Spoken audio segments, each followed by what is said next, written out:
Something did happen in this house and I want to move. The squirrel is still somewhere on the premise. We don't know. Maybe that's why Loki started barking. Is the squirrel running across the living room? What the fuck? Yeah, update on the squirrel. We haven't seen it since. We just lived like this now.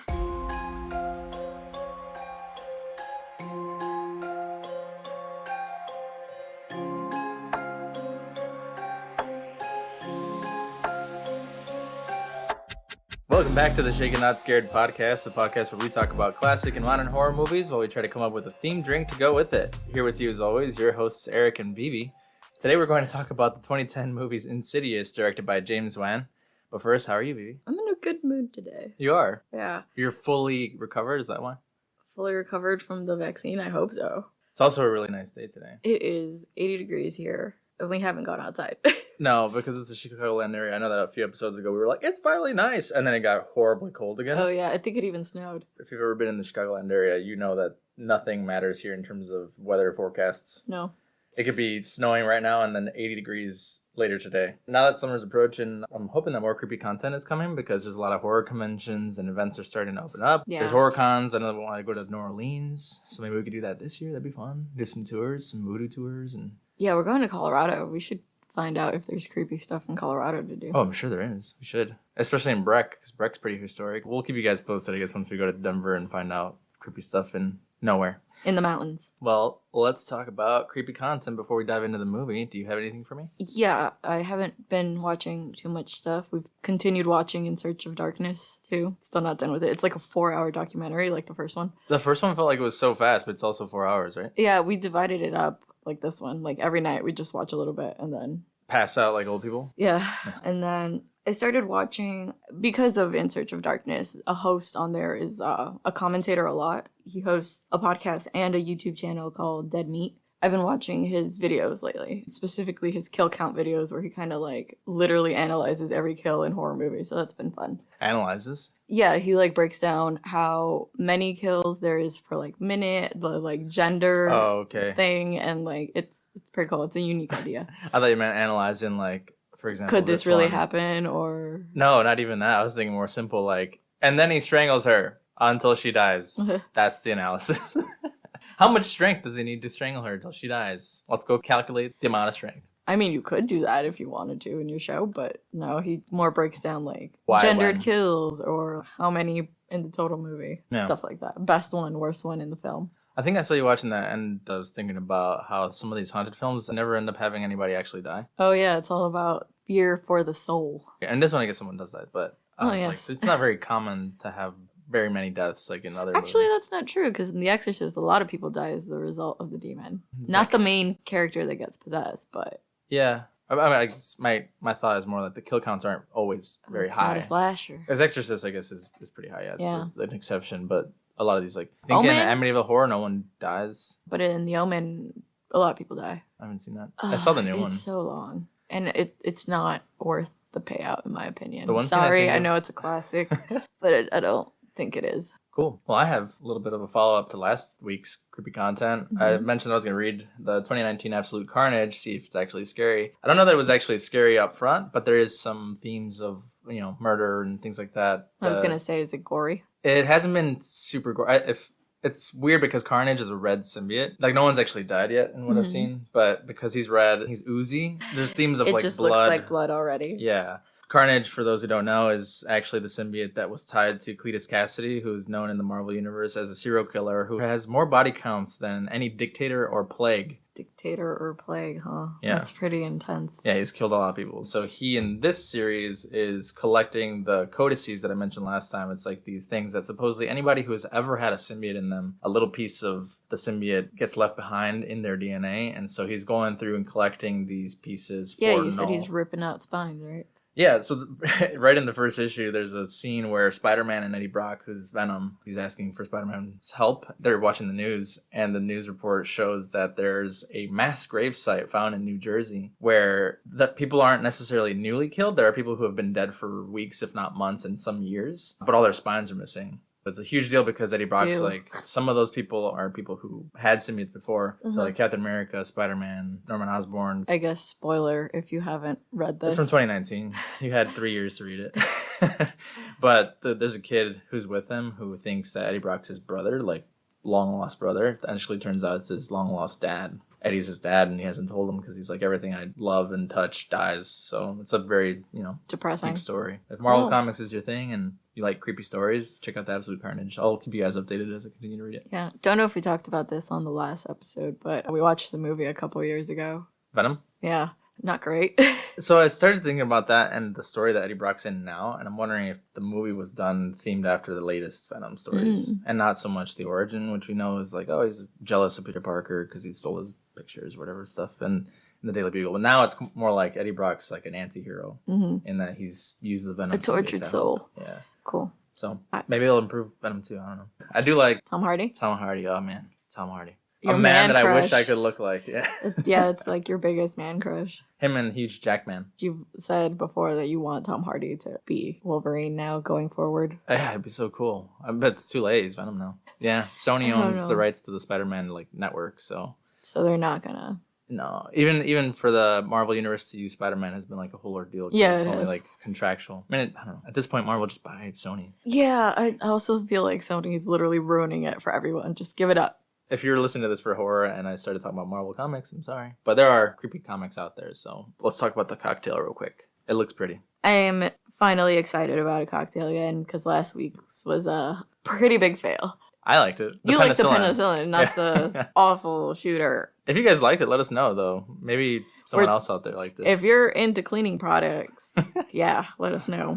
We'll call help for you. But no, this one I'm going to call the Fireface Margarita. And I basically made a frozen margarita and layered just like a typical layer of strawberry frozen margarita like you would normally have, but then did like a black layer of it's frozen pomegranate juice mixed with activated charcoal to give it the black color. It's inspired by the main demon that's seen throughout the film. I don't know if he's ever given a name. He is. And actually, my fun fact might change the name of this drink. Oh, no. Okay. Maybe it will. All right. But it looks really cool for once, and I'm pretty sure it's going to taste decent because it's just a frozen margarita.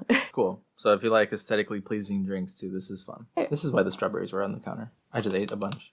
Oh. I thought you were eating them because they were almost going bad. Decided to drink them. Oh, I like this.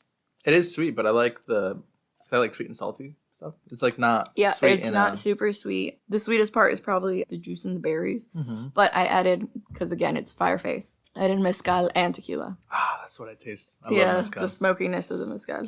I love mezcal. If you haven't been introduced to mezcal, you definitely are missing out. I think most people have now. At this point, especially since Clooney has his own mezcal. Don't buy Clooney's. No. Support actual Mexican products of mezcal. Yeah, so try it. It's really good. I like it, and I don't even like sweet stuff. I'm going to give it a 5 out of 5. I give it a 4. Nice. Yeah. Is there ever a drink you're going to give a 5 out of 5? I don't know. That's like You've really never hard. given anything a 5 out of 5. Have I? No. Not even zombie dust? I don't think I guess we'll have to drink zombie dust on the next episode. It's really good. So I'm going to tell you why the name might change. And actually, I think you might like the name more because you like makeup. I'm not wearing any right now is the funny part. So I can dive into the fun facts just to segue off of that. The demon was actually named the Lipstick Face Demon. They do mention that. Because the makeup department actually used lipstick to paint his face. No way. Yeah, it's very short. So you said Fireface Margarita? I'm going to keep Fireface. Yeah? Okay. Because lipstick margarita sounds like something else. Does it? Like you put lipstick in it? Yeah. Like you're trying to be cute. And this drink is supposed to not be... It's supposed to be demonic. Yeah, I like it.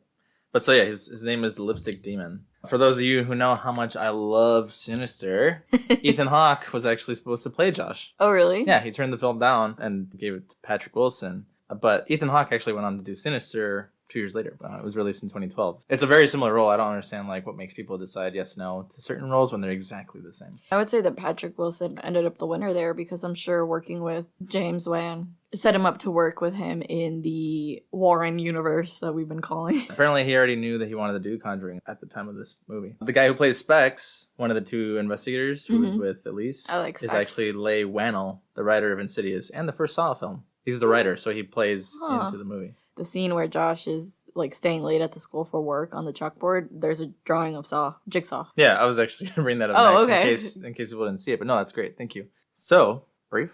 Or do we want to do our briefs now? Just forget what IMDb says and we give the quick and skinny. So this one's actually pretty short, so I could go ahead and read it anyway. Okay. IMDb. It says, parents take drastic measures when it seems their new home is haunted and their comatose son is possessed by a malevolent entity. That's it. He's not even comatose. It's funny with IMDb's overviews because there are some that go into crazy detail and then there's some that are just like one sentence. This is what happens. You could skip it. Keep going. And it's funny because I feel like they go into details in movies that don't need to go into detail like that, and the ones that are super extensive are like a short sentence. Is IMDb crowdsourced? That's a good question. I don't know. Where people can update the page themselves? Possibly. That would explain some of the inconsistencies. So it's Vivi's turn this week. I think it should be for every, this one was like hour 40. Yeah. Do like a minute 40. Oh, okay, yeah. You know Give me what I a mean? minute 40. Okay. Let me know when you're ready. Okay. It's not gonna go well. 1, 2, 3, go. So this family has just moved into this house, and there's already kind of like hints of creepy stuff happening. Books are flying off shelves, and the dad's a teacher, the mom's staying at home working on her music, and their son just one day falls off a ladder and the next day just does not wake up. They think it's a head injury. They take him and they're like, we don't know what's happening. He'll probably come out of the coma soon. It's 3 months later. At this time, the mom is seeing seriously creepy stuff happen in the house. She hears a strange man on the baby monitor. It takes way too long to go check on her child and stuff like that. She sees people coming in through her windows, and like the husband's kind of like not able to deal with all the stress of this and is staying later at home. We found out later why, because they eventually don't know what to do anymore. The stuff is just too creepy, and they call like a medium that their mom, his mom specifically, knows. And she basically tells them that their son is in a coma because he can astral project and he's in another dimension and he's just not come back to his body. And the demons and the ghosts are all trying to come into his body. Swear to God. Okay. And so it turns out that the dad can also do this, and he's like probably repressing it, and that's why he doesn't want to deal with it. But he has to. And the medium helps him go into this further to get his son from this crazy lipstick demon. And they do, but then in the end, we find out that the demon that's been haunting the dad his whole life actually entered the dad's body, and the dad kills the medium, and the wife finds out through a picture, and that's how she knows.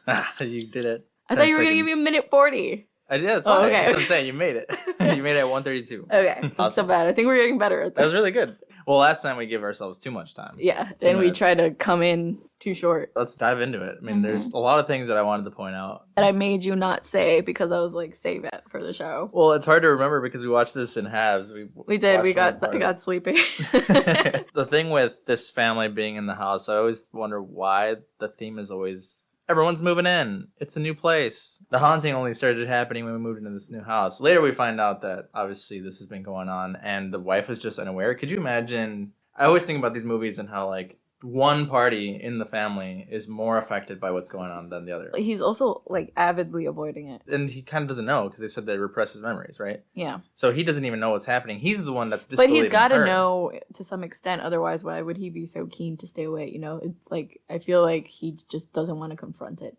Yes. So imagine getting into a relationship where your partner has this other kind of baggage. You always think the baggage is like another lover or childhood trauma, daddy issues, yeah, something like that. But they've come from this haunting demons. It's literal demons. Yeah. I would like to know if you have any demons. Me? Yeah, that follow you. That's just why I burn off so much energy. I just am like trying to run away from your problems. Yeah. Do you have demons? More of a reason to not have children if demons are following you. Do you have demons? Oh, just the regular like alcoholic ones. Oh no. That developed during quarantine. Yeah, y'all think we film these every week. We film them every day just so that we can keep up her drinking. I'm just kidding. You really don't. No, you think we're alcoholics. We just enjoy a drink or two every day. A day.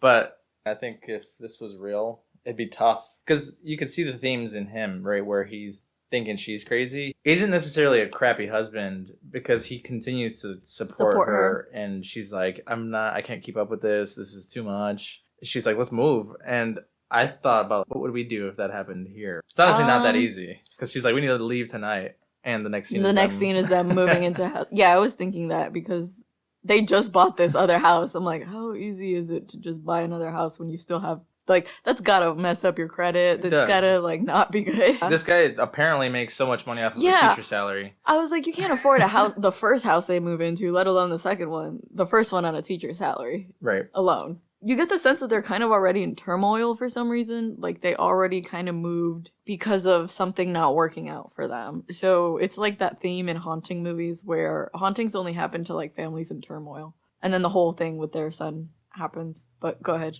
No, it's good. I like that because they do Love me some turmoil. Well, yeah, I do. But it's... I thought only I was noticing that, so I'm happy that you also saw that because they seem like a healthy couple. I mean, the kids are fine. The baby cries a lot. Sure. Maybe they're living at the edge of their means. They're at the edge of their means, and it seems like she's also taken time off to work on her music, possibly because they also had a baby. Yeah. Who knows? Right. The hauntings have been happening. What do you do when kids are also in the house and could possibly also be the reason that things seem out of place?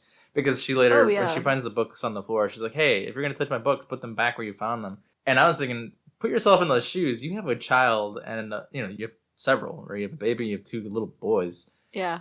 They could possibly do anything in the house and you walk into a room and be like, this wasn't here when I last came in here. But like it could very easily be just the kid who did it. Well, there's scenes in here where the kids are at school and the only one left is the baby. I think the creepiest scene we get right away is when she's playing music and hears the voice.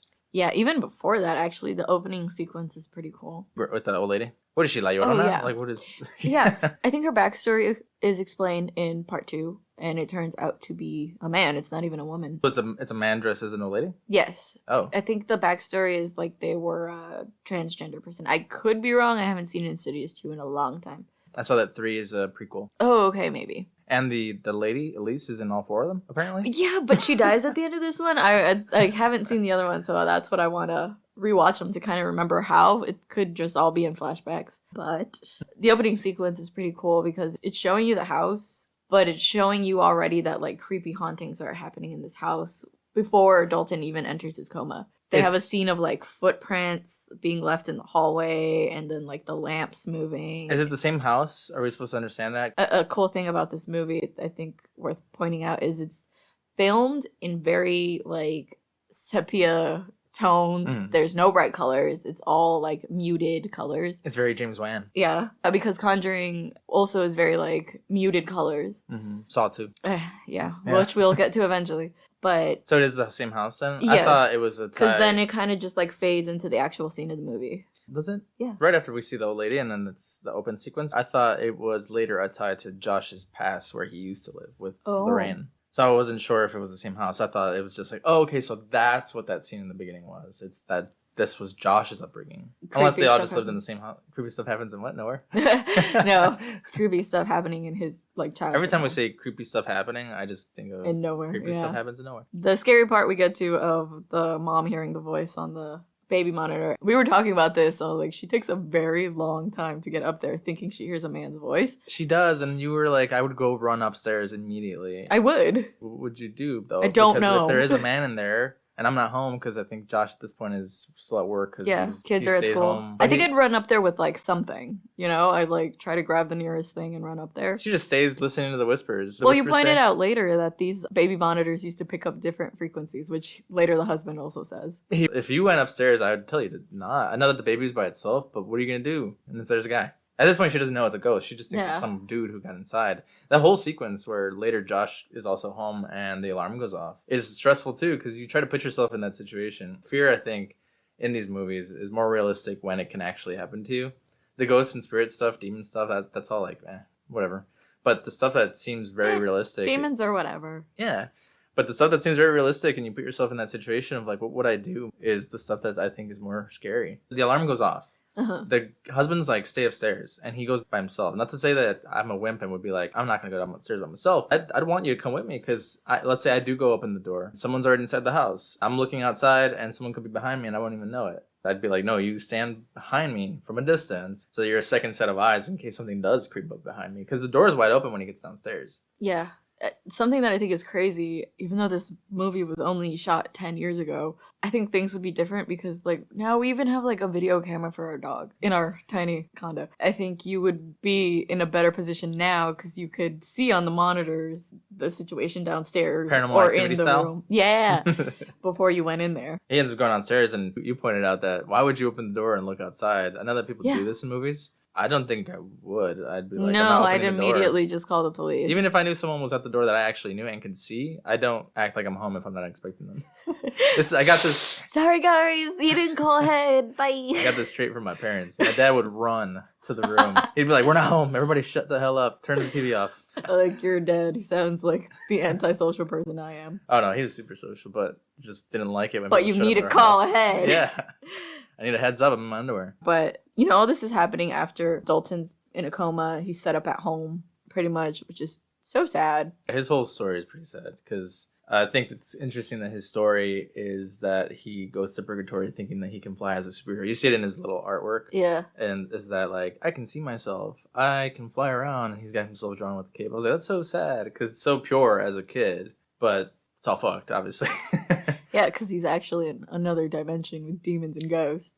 Yeah. It also shows you how children are not afraid of anything. No, because how long did it take him to find out that there's this demon world? Like, Yeah. Is there a positive astral plane? I was actually thinking this. You know how people control, like, lucid dreams and stuff? If you got a handle on this, could you, like, explore these places and still... Because when the dad does go into the further, it's called, and he fights with this, like, vampire biker-looking dude, Elise is like, you're alive, you're stronger than them, and he can, like, shake them off immediately after that. Is it, like, the same as controlling, like, lucid dreams? Perhaps. This is, again, diving into if astral projection is real or not. I wonder if there's a positive astral plane, because this kid couldn't have just suddenly found out that the further was a thing. Well, Elise explains it that he wasn't afraid because he thought they were dreams.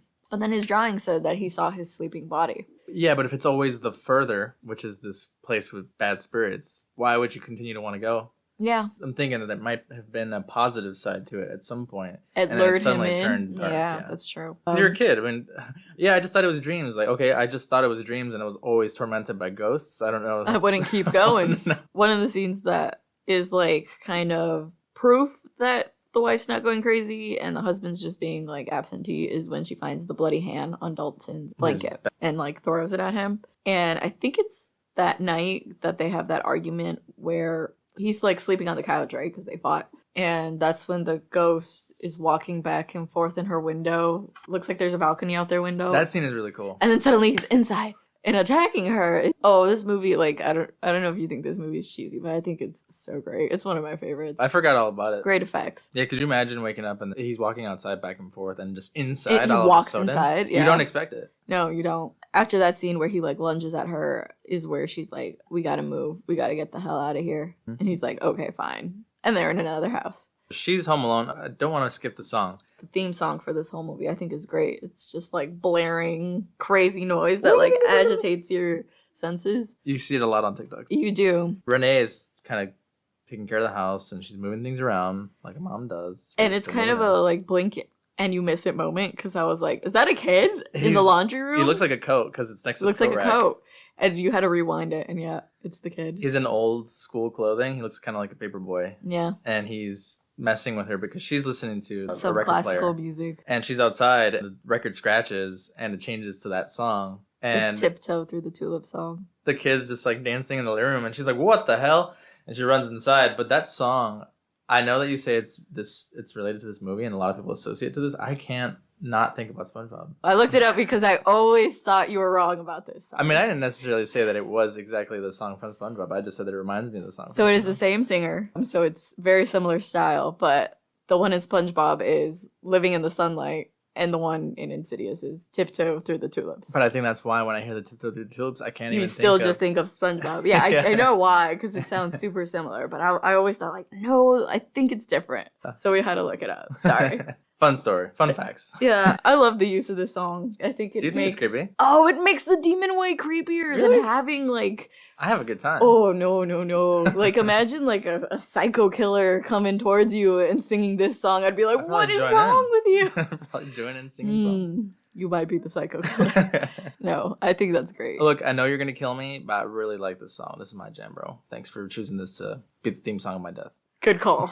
Yeah. I think it's more ominous than having, like, a creepy song playing. The song is being played, and this is when the mom is actually for real saying, apart from that man who she saw in the baby's room, she sees this little kid and is being tormented for real in this new house. This is, like, the final straw for her, and she calls Josh's mom. Josh comes home and is like, what's happening? And his mom sits down and tells him that she had a dream about the house, which makes me think, like, their entire family has some kind of, like, psychic association with dreams. Right, because Lorraine's character, although she's introduced late into the movie, she's definitely something's up with her. Mm-hmm. And so that's when you start to realize that perhaps there's more to this than has been going on the entire time. Yeah, more. Josh she knows has been- more than she's letting on. Lorraine is explaining that she had a dream and she felt like someone was in the house awake with Dalton. And she goes into the room. It shows the figure in the corner of the room with the long nails just pointing at the child. It's just a shadow and it's like terrifying. And then she's like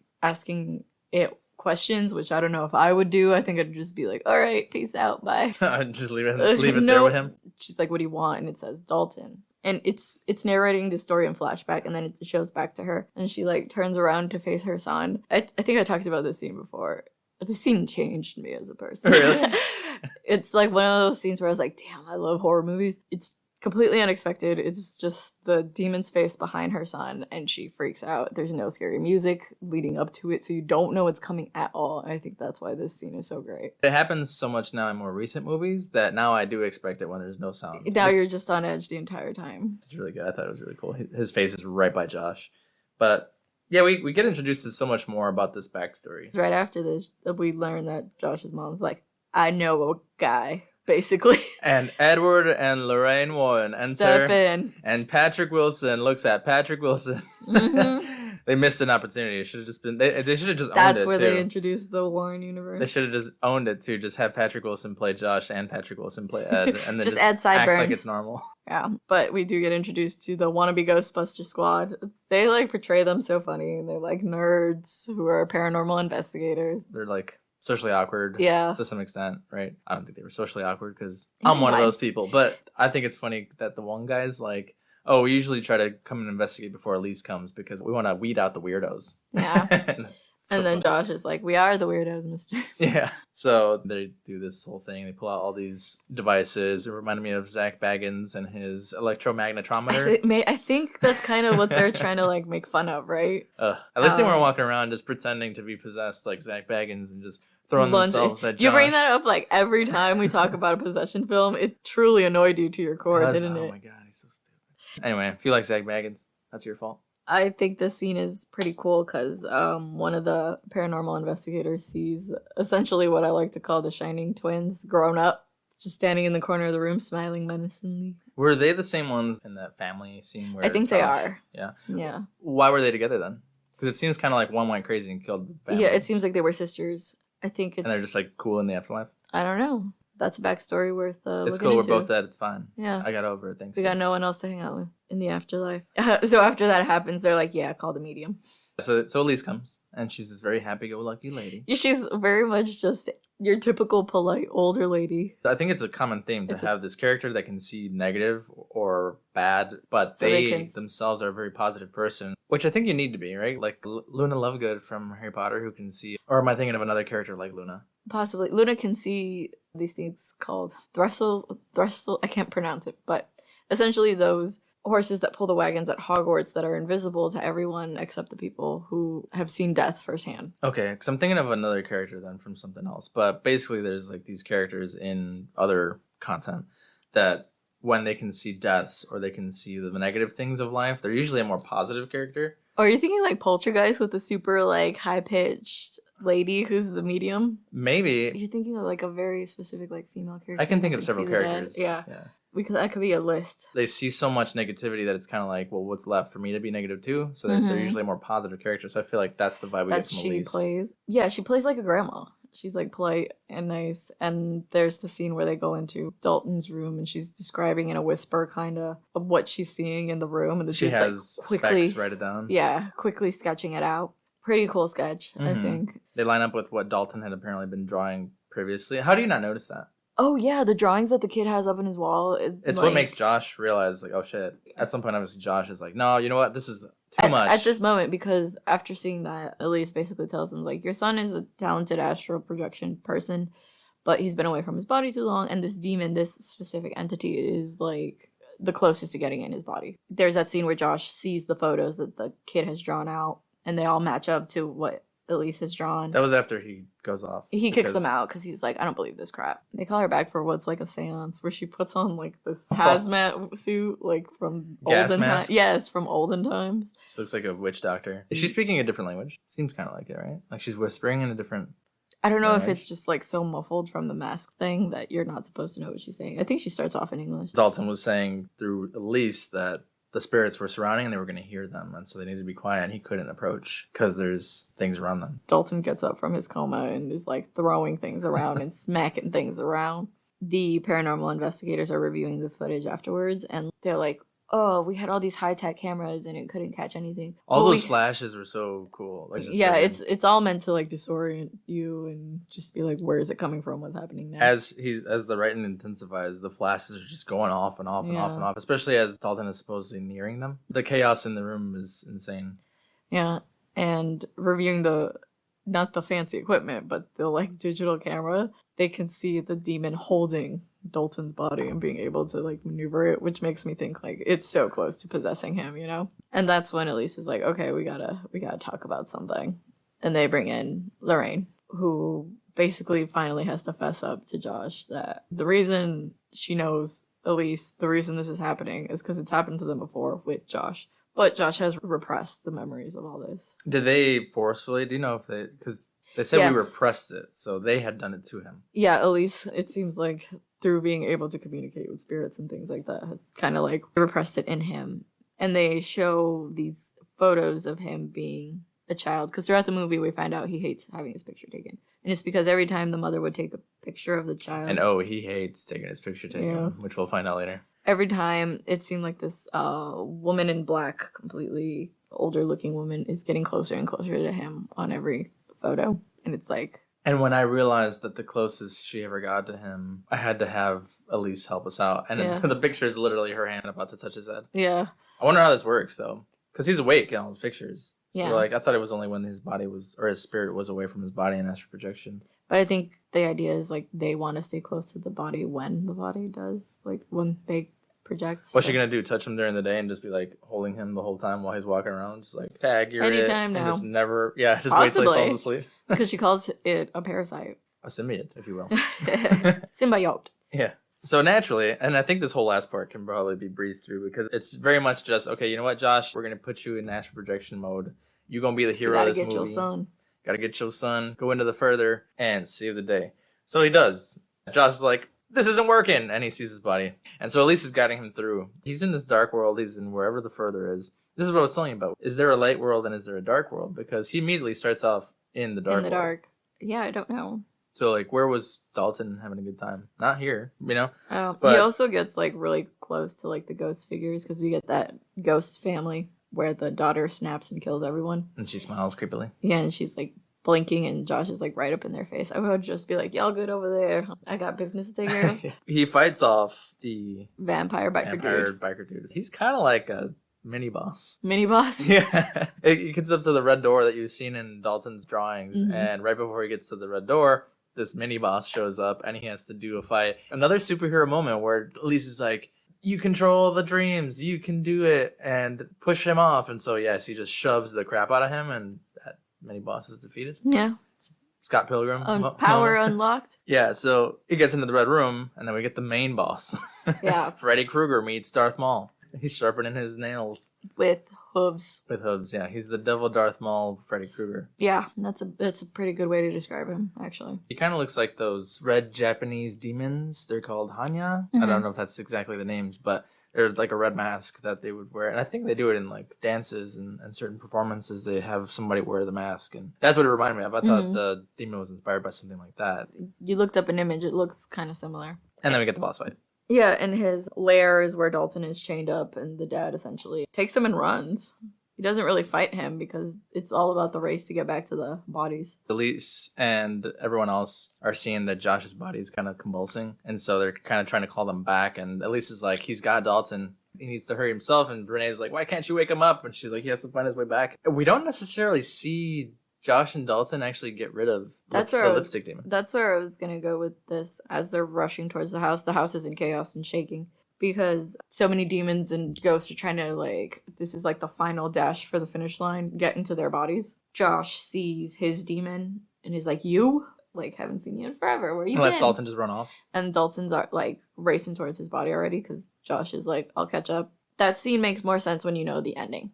because he's in the mirror yelling at it and He's yelling stuck. at it, and you think that it's going away. And as the scene is happening, They're the calling camera's him. zooming towards Josh's body. You think the ghost is like going away because Josh is yelling at it, but it's actually retreating because it's making its way to the body. Like its goal was just to distract him long enough to get into the body, which we find out later. Right. And similar, Dalton is running to his body, and the demon's like crawling on the walls close behind him. And the next scenes are the two men, child, waking up. Two men and child waking up in their bodies. And it's a happy ending? Question mark. Everyone's kind of like chilled after all this chaos that happened. Elise is talking to Josh because we never see the lipstick demon actually get defeated by Dalton. It's just assume that he made it, but you don't see it happen. So I think as the viewer, at least I thought he could potentially be still in Dalton and we wouldn't know. But it ends up being the dad with that situation because he gives Elise all the photos from his childhood and he's like, I don't need this anymore, basically. And Elise is like, takes the photos and kind of, it looks like freaked out for a minute. And he's like, what's wrong? And she's like, nothing. And then like slyly pulls out a camera. She does the thing what I do to you, where you're just looking at you just straight up and just pull my phone up and take a picture of you. Take a picture. Yeah. 2 inches away. Yeah. It's basically what she does with flash and everything. Takes a picture of him. And he like explodes. Freaks out. I told you I hate doing this. Why would you do that? And he strangles her. To death.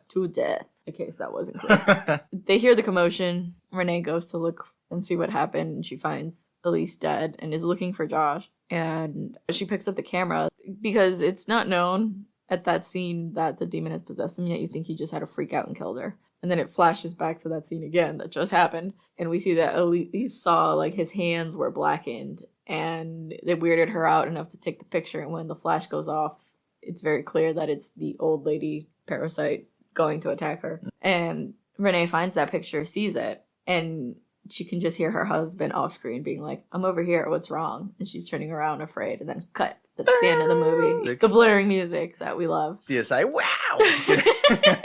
Basically. Yeah, but that's this movie. I really like this movie. And I don't remember Insidious 2 that well. Again, I think we should watch it for fun. Well, we finished it thinking, and I think you looked it up, that how does the next movie play off? Elise is dead. Who's gonna help you? But she's also in it. Because I think from what I remember, it's told in like flashback stance where we get more background on like Josh's childhood situation. I want to know could be more about wrong. the astral plane. Yeah, and then I have not actually, as much as I love this movie, again, I tend to fall off with... Also, is this the plane where Freddy is? Are there parallels? Yes, that demon is Freddy's child. Oh, okay. Yeah, I fall off with sequels because I just tend to think they're not ever as good, so I don't know how the story continues and how they continue to explore the further and things like that. That's true. I was just about to say that, well, there's 4 of them. It's got to be good, right? I think it is good. I forgot everything about it. I was telling you that it's kind of weird because it's definitely a different point of view from typical hauntings where it's just the house is haunted and this family is possessed or whatever. This is like, there's like powers involved here. Yeah, it's a different story from the somebody was killed on the property type of backstory we get. You can even do whatever you want with the spirits because the spirits could necessarily just be anybody who wants to get into Dalton's body or your body in general if you're an astral projector. I wonder if it dives into more of those spirits in the other ones. Yeah, I know it definitely dives into the parasite spirit, but I love this movie. 10 out of 10. Yeah? Yeah. 8 for me. Really? Yeah. 8's pretty high. What? Again, I just want you to give one movie a 10 out of 10 or one drink a 5 out of 5. Oh, no. Well, we gotta try a little harder to find some better movies, better drinks. Wow, your standards are unbelievably high. No, I just don't know what I'm doing. So I'm just gonna pretend that I think everything's below 10. Okay. Just so I don't seem pretentious. What's one movie that you already know you'd give a 10 out of 10? Trick or Treat. Yeah, I knew you were gonna say that. Fair. Yeah. Okay. Do you want to talk about what scared Loki? Us in here right now. Yeah. He was kind of creeped out by the sounds when the spirits were going off. The intro music he didn't like either. And then again, he just slept through the rest. He didn't. He was more worried about what's outside because he had the windows open since it's nice out. Oh, yeah. Yeah. So he was kind of confused between the sounds outside and the sounds inside. He was just stuck in the middle and didn't know where to run. Poor guy. You want to tell us about it, Luke?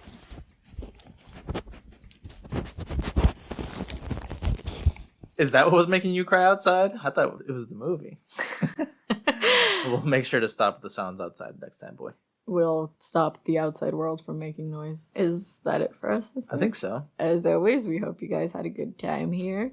You can follow us pretty much anywhere at Shaken Not Scared Pod. Send us an email at shakennotscaredpod@gmail.com. Twitter is different.